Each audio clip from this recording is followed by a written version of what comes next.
Hey, hey, hey, hey,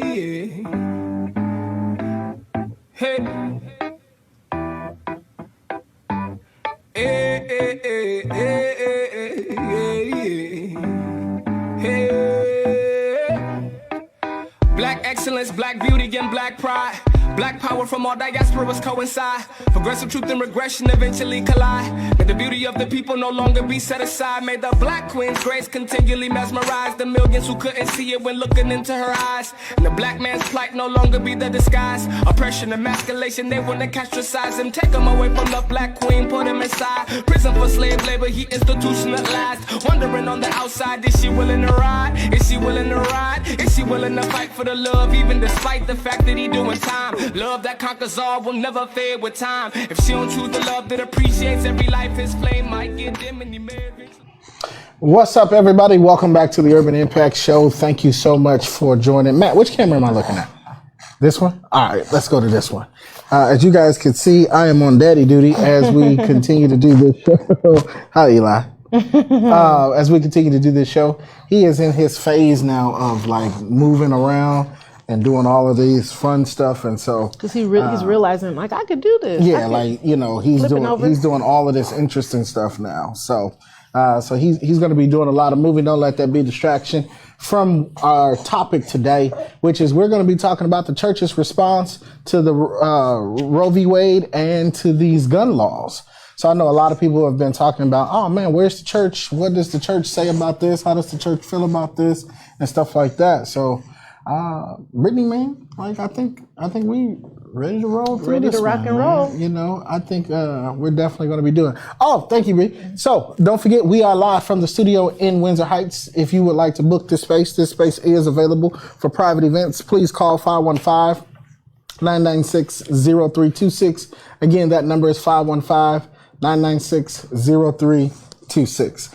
We're going to take a quick break and we're going to be back with our guest for today's show. I'm excited. It's a longtime friend, sister, mama figure to me. And so I'm excited about who we got coming on to the show. May even have one more. We don't know, depending on if he decides to jump in or not. Guest. Yeah, it'll all depend. The topic may get good and he may be like, you know what, let me throw my 2 cents in there. But we ain't gonna force it though. We may, but we may not. All right, so we'll take a quick break. We'll be right back with our special guest. Hang tight. Oh, don't forget, press the share button because this show is about to get interesting. It's going to really challenge, I think, some people. But most of all, I'm excited for people to hear differences of opinions. Yes. Right? Because not all of us are on board. Some are on board, and it's going to get good. So, hey. Don't want to miss this. Don't want to miss it. Hang tight. We'll be right back. Thanks for watching the Urban Impact Show. Press the share button.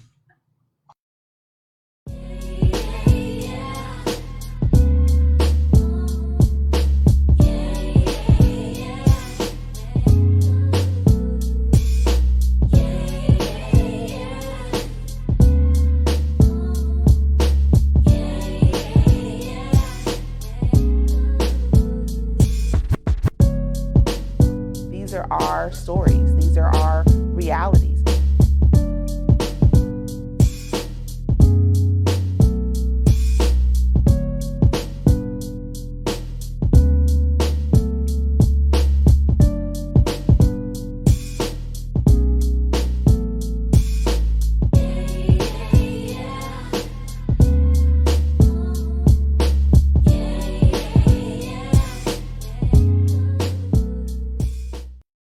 The Urban Impact Show is sponsored by Green & Wood Media Services. Green & Wood uses digital media to help businesses, political campaigns, and organizations grow while increasing their community impact. Green & Wood Media is pleased to offer a digital media buying fellowship to train, develop, and mentor young people interested in digital media, politics, and advertising. Learn more at greenandwoodmedia.com.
Ooh, you was singing back.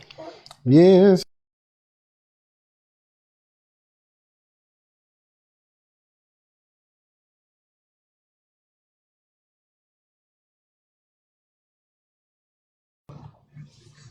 And welcome back to the Urban Impact Show. What's up, Brittany? What's up? What's up? So what are we talking about today?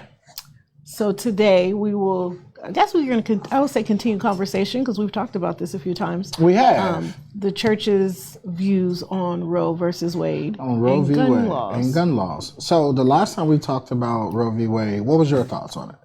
I think it was like right when the announcement had just came out, the decision. And I think for me, it's just kind of, no one should be able to control my body or tell me what to do with my body. And so I think for a woman, like that was just kind of a sensitive subject to me. Yeah. Just because I just always go back to like, what if someone's raped? So I have to keep the baby even if I'm raped, you know what I mean? Like that, I think that just does a lot to you personally, the family. And I just kind of go back to kind of some of those things of like, what if someone is harmed and gotten pregnant? Yep. It's a whole different conversation. It is. And for you to tell me what I would have to do, or you're going to make the decision for me for what I'm going to do, it doesn't really sit well with me. Yeah. Yeah. And welcoming our special guest, Miss Kamika Lowry. Welcome. So first of all, y'all, Kamika Lowry and OC Lowry were like surrogate parents for me when I moved here to Drake. What is the matter? Okay. So when I moved here to Drake, they fed me, clothed me, washed my clothes, helped me out. Let me tell you, breakfasts at the Lowrys was quite an interesting story, trying to figure out, and they was doing this as, students themselves, trying to help us out. They had bills due and all of that stuff. So, did you guys go to Drake too at the same time? Yeah, and we were more like, I had just graduated and my husband was about to graduate. So we were, one of the things for Drake is that when you come in, particularly if you're not from this area, it's nice to have people to take you. Oh yeah, it is because if not, you out here on an island. You out here on an island by yourself. Yeah, man. And let me tell you, if you on an island by yourself, it is not fun at all. Yeah. Let me tell you. And so Kamika and OC have been. They've known me longer than probably anybody else besides Deidre and Shekinah in Des Moines, right? They are the longest standing people outside of the other names that I just named and Kenesha. Because man, let me tell you, and my mother gave them a charge and they have kept it, from the jump when she first met them.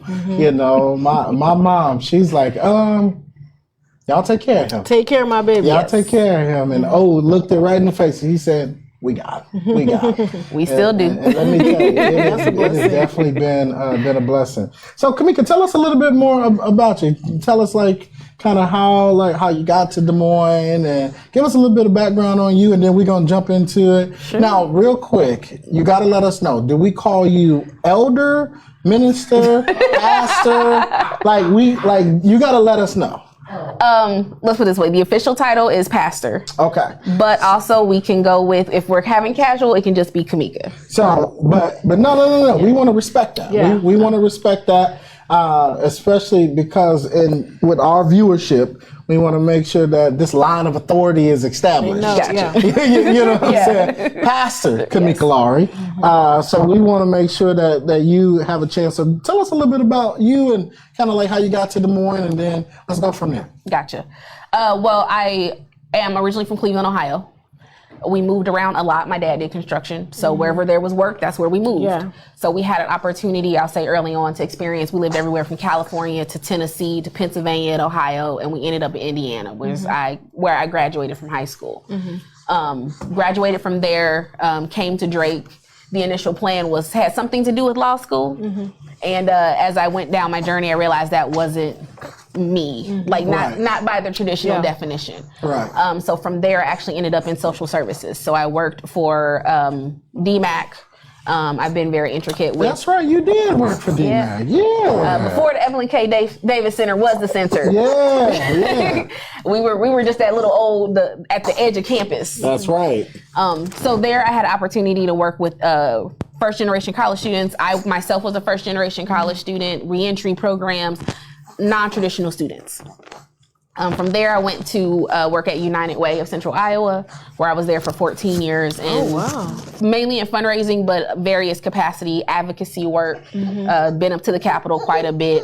Fun times up there. Now, who was in charge when you was at the Capitol? Were the Dems or the Republicans in charge? I was there when it was both. Oh, so you've been up there a while then. Yes. Because Democrats haven't had control for the last 18 years? Well, the House. The House, no, yes. No. They've I was never there, had it of the Senate. No. So I started in 2000, I went from like 2006 to 2000, when did I leave? 17? No, it was longer than that. No, 2005 to 2019. So I was up there from then. So from that's a long time. And what we started and having the conversations, so you have Democratic majority, Republican majority. You had some switch. I was there for both who had just left before. Who was governor? I think I came in when Culver was finishing. Okay. And then Terry took back over. Yep. Yeah. So that was where I was in for the transition. Okay. So it's been a while. So then I went from there to Goodwill Central Iowa. Goodwill. And then from that, COVID hit. And I was, they laid off a lot of people, myself included. So I got a chance to hang out, and a matter of speaking, do more with the church and the ministry, really focus and help them through the COVID with Food Bank of Iowa, Food Pantry. Even when I wasn't working, I was still working. Yeah. And now I'm in the for-profit world doing some data analytics, but still volunteering, still involved with the ministry, still moving. Yeah. So let's jump into this. So obviously Roe v. Wade is a hot topic, right?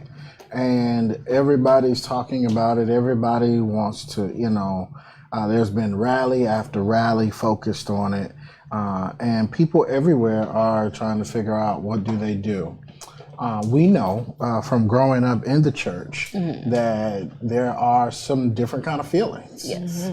Some folks feel like, I know there was a pastor out in Davenport who has been very vocal about his expression of, abortion is wrong no matter what it's for, whether it was incest, rape, or whatever, because God, it was God who, helped create this baby and stuff like that. And then you got some other folks from the church who are like, no, that's not the case. Like we have to be careful on how we're looking at this because this is more about women's health than anything. So Pastor Kamika Laurie, give us your thoughts. Couple of things. One is when it comes to Roe v. Wade specifically. I'll say on the political side, we have missed what it really means. And I say that in terms of it is illegal, or basically the federal government took their hands out of it, but that didn't mean that it necessarily became illegal in the states.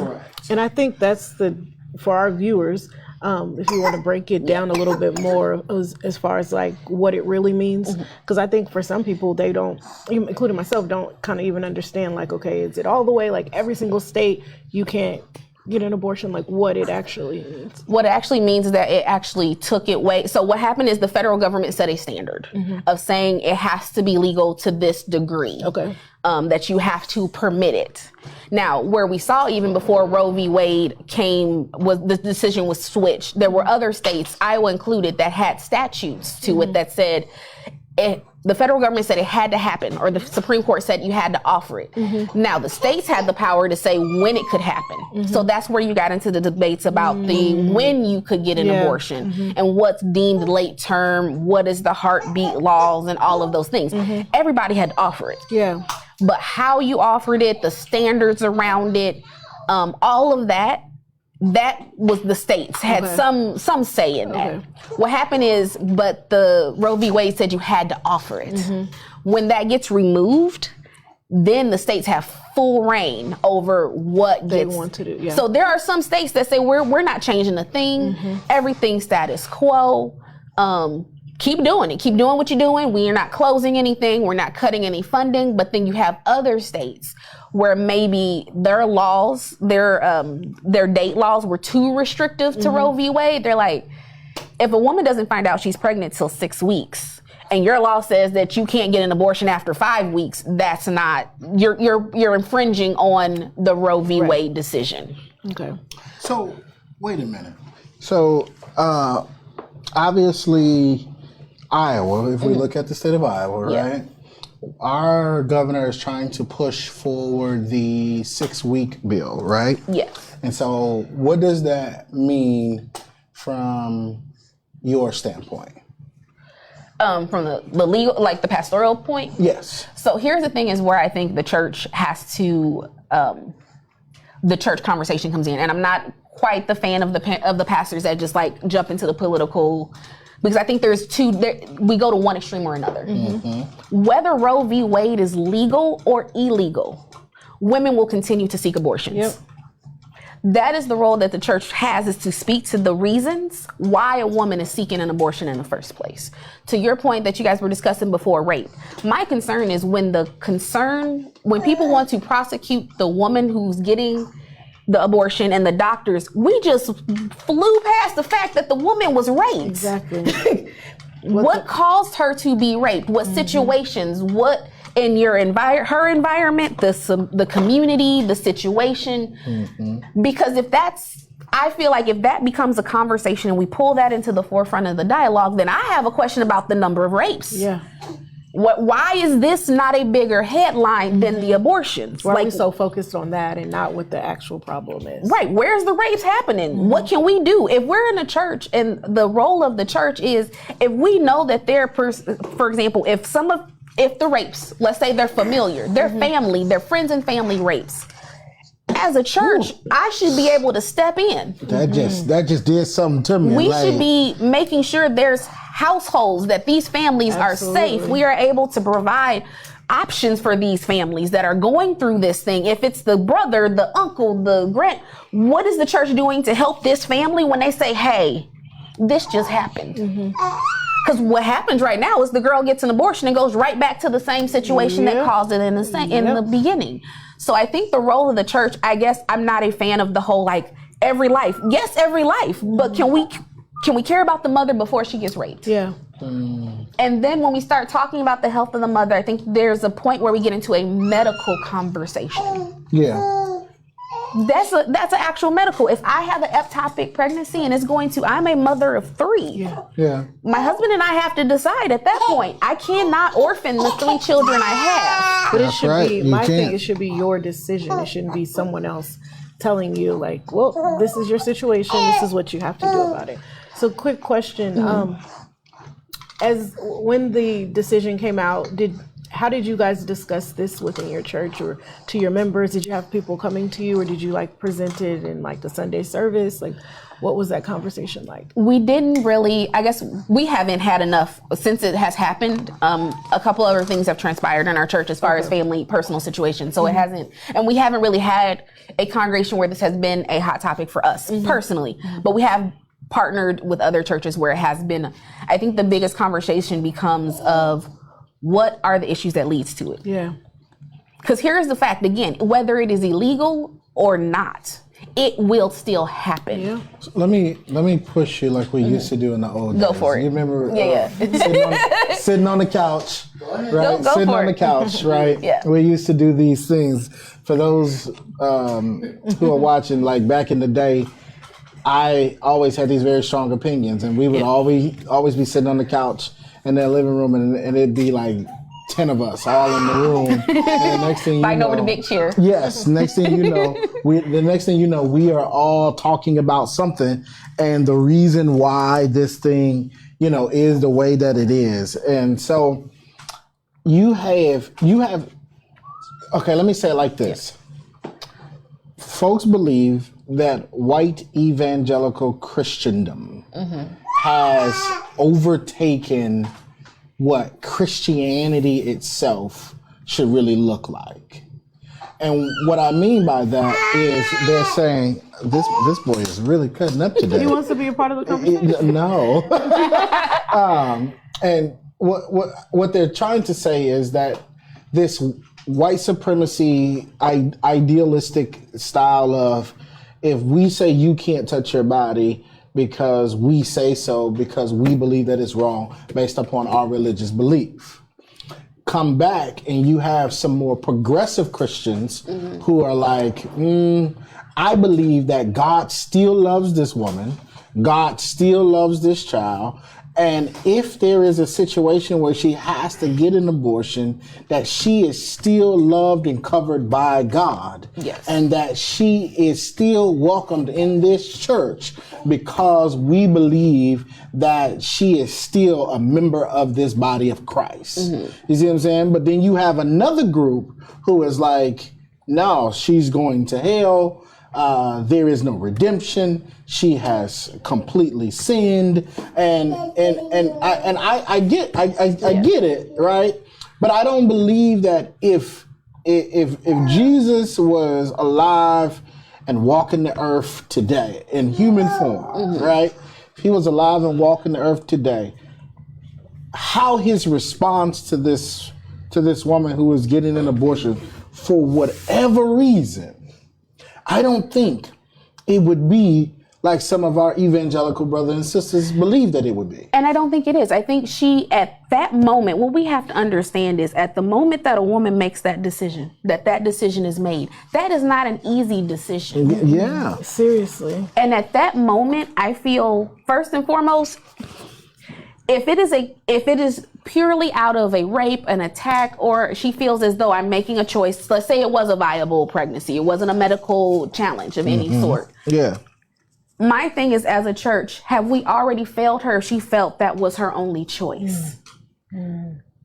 If we can't show, so I can't say that she's going to be condemned and she has no, because where were we? When she felt that was her only choice was to walk into that clinic, when she felt I have no support, I am all by myself. How am I going to do this? I couldn't possibly make this work. Even down to the place of, here's another thing where the church can step in and be a part of it. And then here's the thing is, we have to give redemption and hope for the places where the church, have failed. Yeah.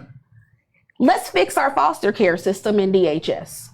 When the woman feels that this child's life is better to be ended than put into a DHS. foster system. Yes. We have a system where mothers feel that their child would be better off not coming into this world. Would be dead. Than coming into this world and being put into a system where they too could get attacked and raped and hurt. So as the church, how can we condemn something we're not fixing? So there's bigger issues besides just us focusing on that. Absolutely, because we have to. So where can the church be in terms of supporting single parents? Yeah.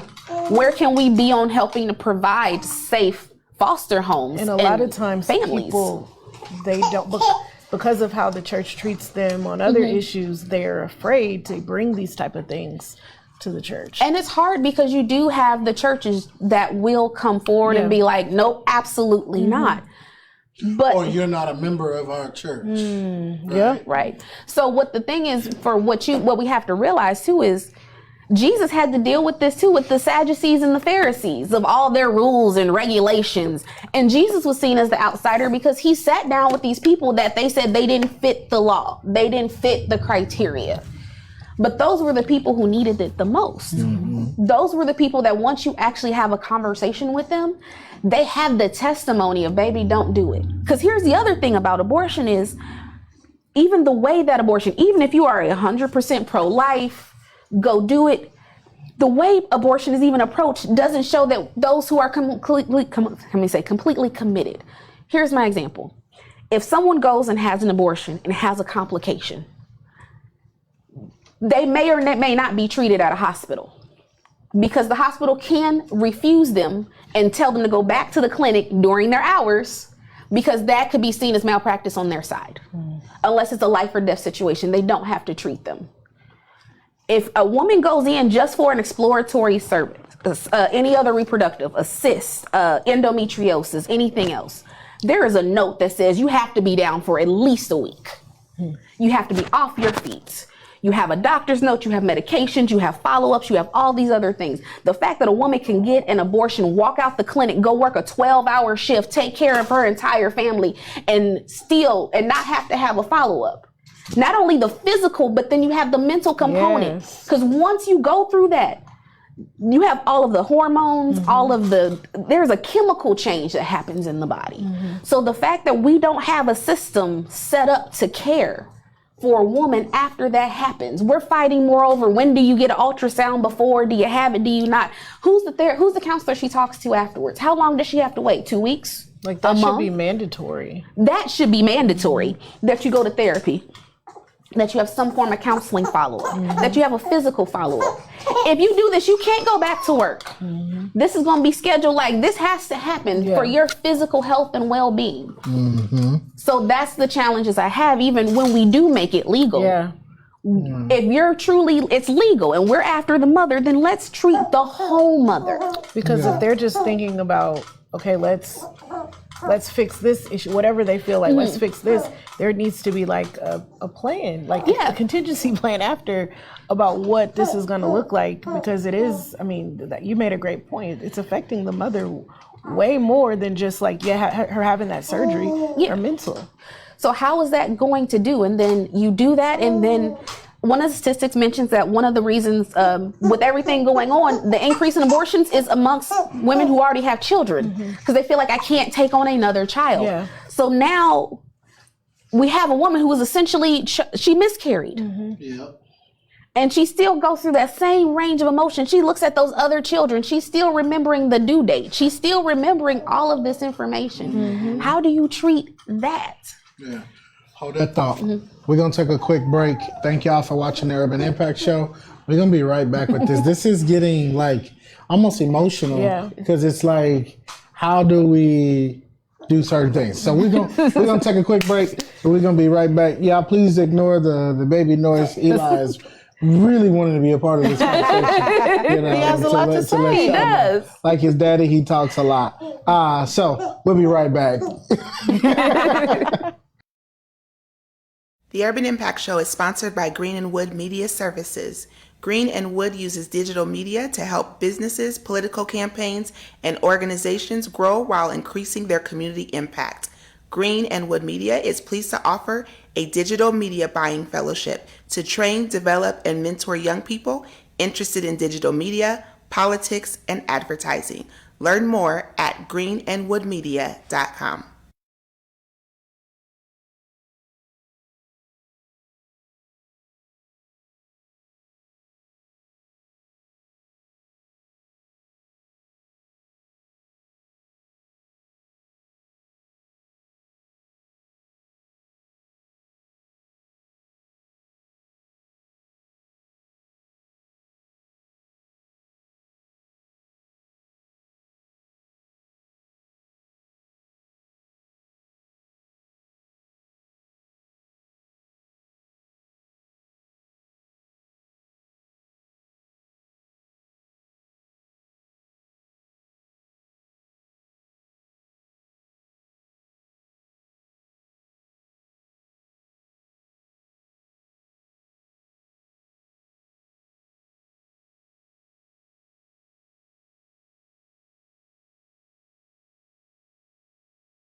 Welcome back to the Urban Impact Show, where we are continuing the conversation on the church's response to Roe versus Wade. And we were just having really deep conversation on the break. So it's like, let's wait and bring this back up when we bring the cameras back on. So we were just kind of talking about how, think about the younger women, you know, who are just now having sex. The first time you have sex, you get pregnant, because that happens a lot, you know? And so now it's like, are you ready to take care of a baby? Are you ready to, or even go through, you know, having an abortion and then, you know, thinking about a young person's mental. They're not even fully developed, and they're going to have to, go through these type of, decisions. What are your thoughts on that? And from that, I think I have a unique perspective in terms of like my mother had my oldest brother when she was 13. So my parents had my mom was 13, my dad was 15. Second brother came when she was 16. Wow. And then they had me. A baby herself. Yes. And she took care of, I mean, my dad was there. He was in and out of juvie. He was doing his thing. They got back, they had been together until they both passed. And they didn't have me till my mom was 27. So I say that what was interesting for me is that after her experience, she then went and became a counselor, a social worker, or partnered with a social worker at Teen Moms, Young and Teen Moms. Yeah. So I grew up in a household where I guess you can say when you talked about sex and boys, and it was very candid because she was case manager. Yeah. So I got the whole here's what it is. It wasn't no warm and fuzzy. Here's the books. Is chlamydia? Let's talk about it. Yeah. You know about it. It was straight, no chase. Yeah. And I say that to say is she was an amazing person, and she was able to persevere and continue on with life. And they stayed together, and it was like those 1 in a million stories. But for the young women that she used to counsel, it was hard. Yeah. And she said the hardest thing was to take the kid away or to know that there was abuse or neglect because they didn't know. They weren't ready. Yeah. And usually if someone becomes pregnant at such an age, it's because they are the adults.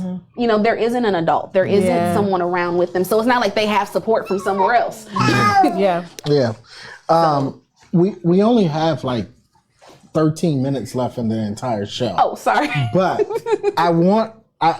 we're going to talk about gun laws, but I want to jump back into this really quick because you said something so powerful about where are we in the beginning of this, where we would even have the right to step in and have an opinion about this woman's body or what she's able to do. Where are we, and why haven't we set up a system that is good no matter what church you go to or where you go? You should be able to step in and find some type of help, because clearly our federal government cannot help you the way that they need.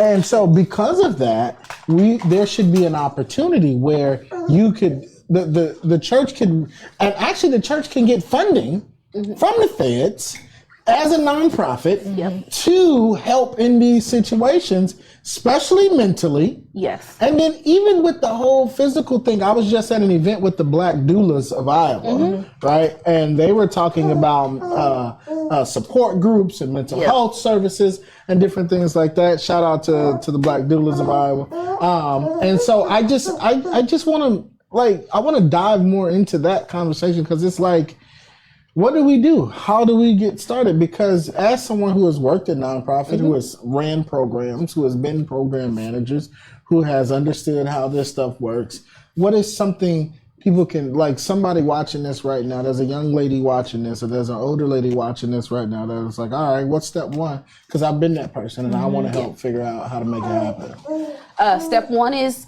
find organizations, and I wish I had a link or something to send it to, but I think if there's, we'll get one.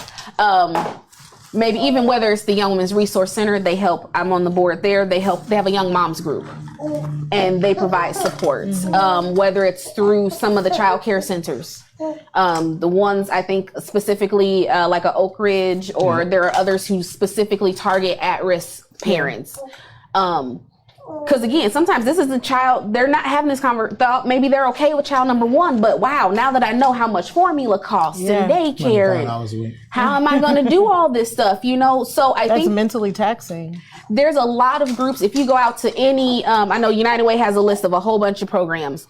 They say we need volunteers. We need youth emergency shelters. Wherever you feel that you can have the time and the capacity to insert yourself to any of these programs, they need help. Yeah. They need people. And I would say the other thing is too, for those who have that political, I know there's people out there with the picket signs, they ready to protest either way with Roe v. Wade. Advocate for childcare assistance. Advocate for better DHS oversight and support and funding. Advocate, put those same picket signs for education. Yeah. Because where are these kids gonna go? Because my thing is this, like, if trying to find a daycare for Eli, right? It like his mom is like this is hard. Number one, he's and we had twins. We had to find two. Yeah, he needs special attention. You know, it's like we know, you know, what type of baby he is, or he's going to be hollering and screaming, and then you don't want somebody who's going to be like hurting your child or overwhelmed with because they're frustrated because of their cry, right? It's like I don't want that. So if you found, so imagine if you had a program where you could apply for assistance with childcare that worked. That actually worked. That they didn't put you on this long list of people that you may get or may not get, and then when you do get, it's like 1,000 requirements in order to keep it, or some caseworker comes in and snatches it away from you. Like, it's not helping you get through your day. Yes. Right? It's like, imagine if we had a childcare center at every church, right? In Chicago, there's a church on every block. Like, you hit 63rd Street, it's a church.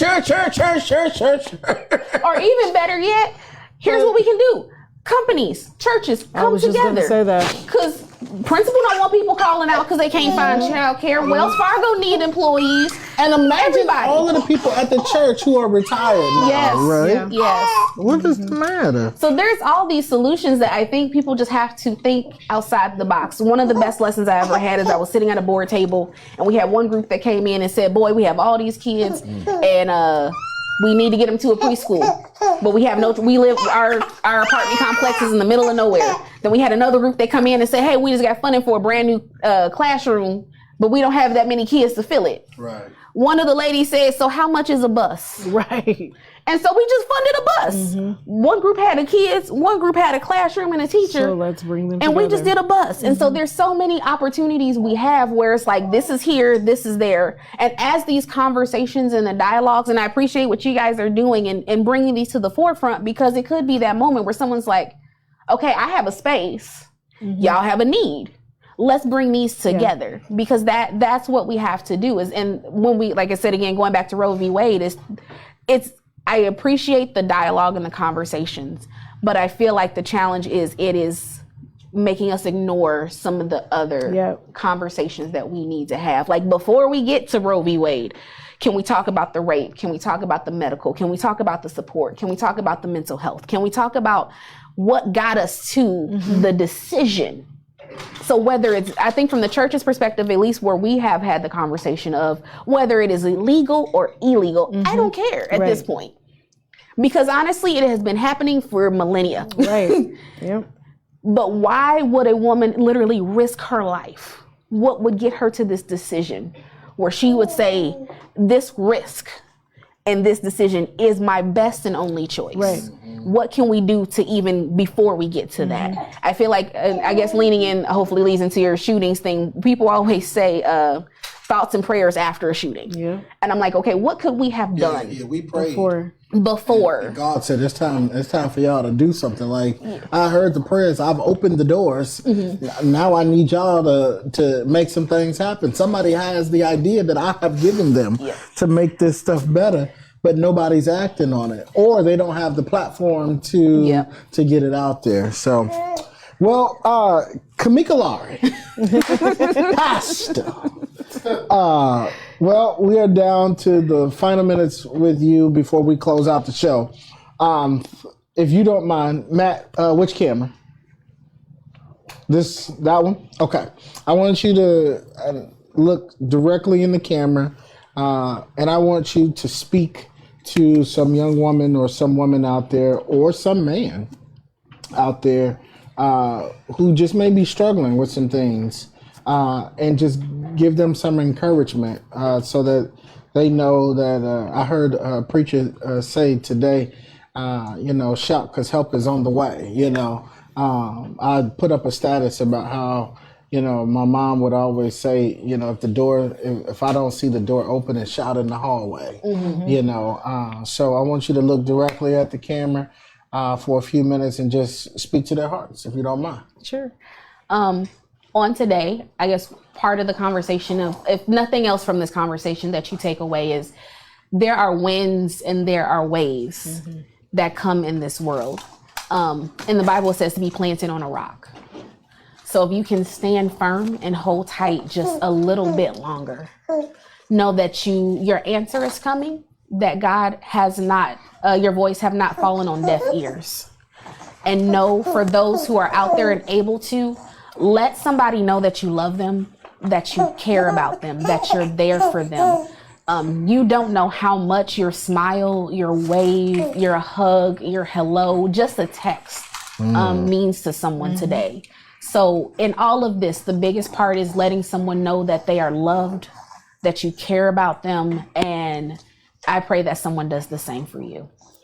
So thank you guys so much for having me. We'll be right back with the Urban Impact Show with Brittany and I. We're going to close out the show. But shout out to Pastor Kamika Lowry and her husband, O.C. Lowry, for stopping in today and for being a part of this show. Thank y'all so much. We'll be right back right after this break.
All right, welcome back to the Urban Impact Show as we close out our conversation on Roe versus Wade. I think that I feel like this could be like a part 2. Like, I feel like we really got deep today and kind of almost emotional. Yeah, and kind of thinking about that, putting yourself in the shoes of that young lady who is going through that decision is tough, right? And Pastor Kamika Lowry brought up some really good points about where are we before we get there, and right? I think we haven't talked about that before. Yeah, and even as the church, where are we? Whether you believe it's right or wrong, whether it's legal or illegal, where are we before we even get to that point where she felt no support, no help, no love in this moment? This is her option, right? Yeah, that's something to think about. That's a thought-provoking moment where, right here on the Urban Impact Show. So, and I think so to our viewers, I think we challenge you with, in having that conversation, let's think about the before. Like, what could we do to prevent it before it gets here to where, where it is? What are some things that, in your conversation with friends and family that you guys need to address or talk about, before we are getting, into this situation? Yeah. I think we're still a long way away from, I would say, a plan or what we need to do. I think that there definitely needs to be some type of contingency plan of what happens once this decision is made. What happens? Yeah. Final thoughts. We're far away from where we need to be as far as like, where we're going with this Roe versus Wade conversation. I mean, we can't make changes, but what can I do? I always ask, myself, what can I do for the people who I love and the people around me to make an impact when situations like this happen? Is it bigger than you having a say-so over whether or not you have this baby? Absolutely it is. And I think today's conversation kind of put that in my mind. Yeah, that people don't see that, right?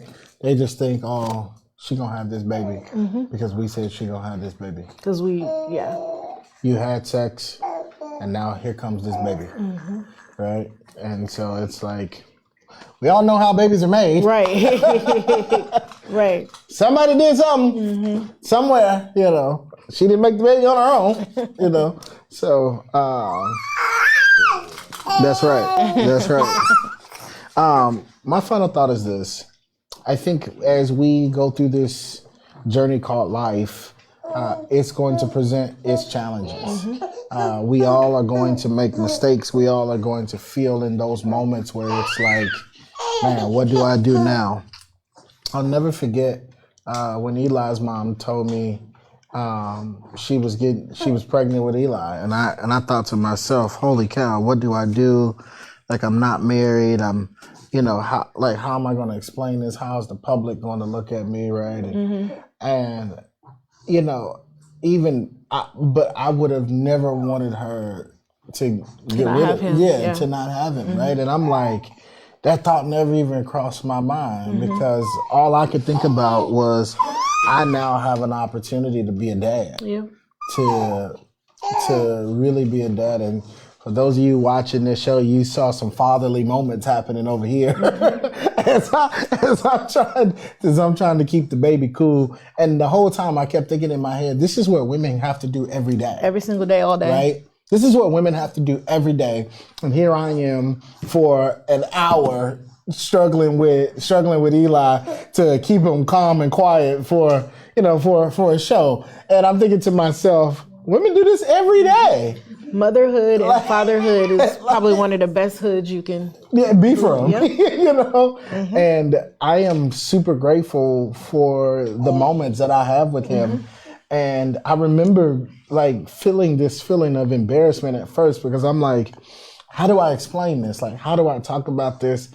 And I'm sure there are probably some women who are going through this same thought, like, oh my God, like I'm embarrassed. I'm pregnant. I'm not married. I don't have it all together. But it's like, why do we have that? Why is that an issue? All of this pressure from outside. What's the church gonna say? And all of this other stuff, right? And this was going through my head. Yeah.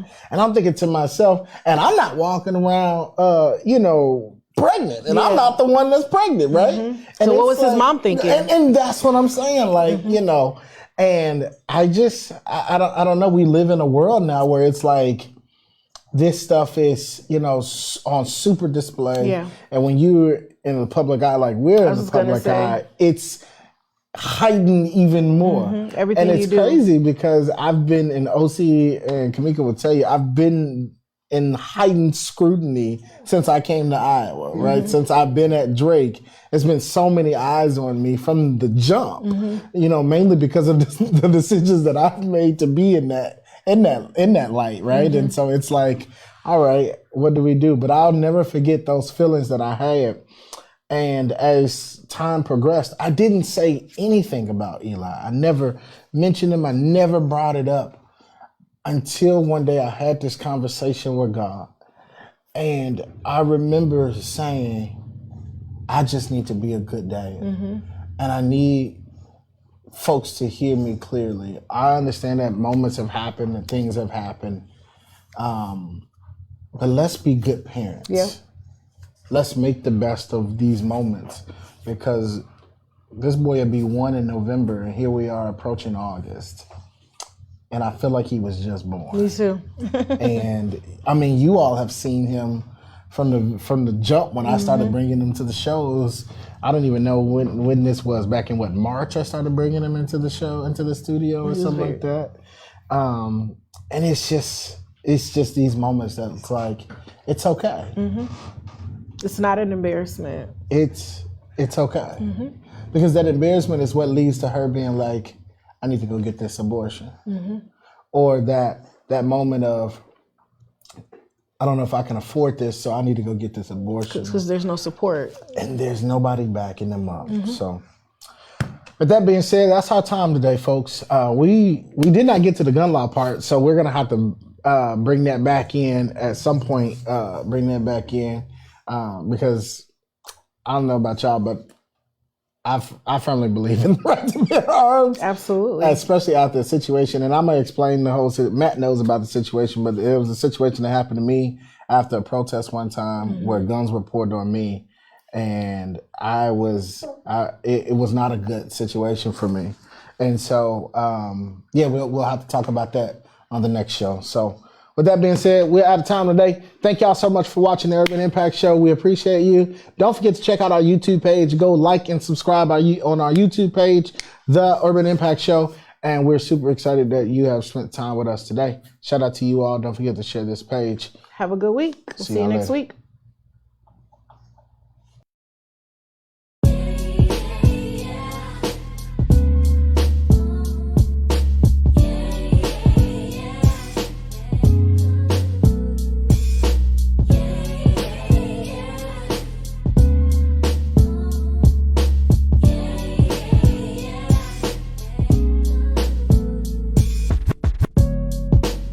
These are our stories. These are our realities.